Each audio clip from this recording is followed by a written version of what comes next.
এটা হচ্ছে সোয়াবিন ক্ষেত।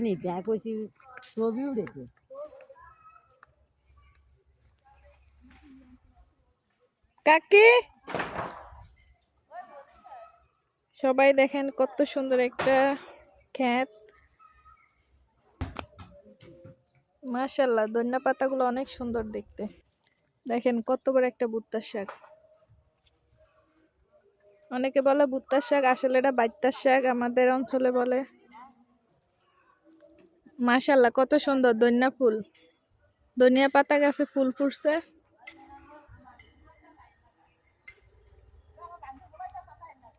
সরিষা অবশ্য সব ফুল মারা গেছে, কয়েকটা আছে।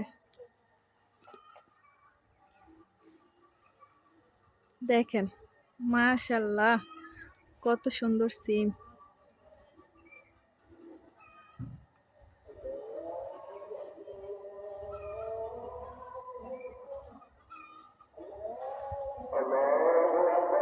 খেজুর গাছে খেজুরের রস পড়তেছে।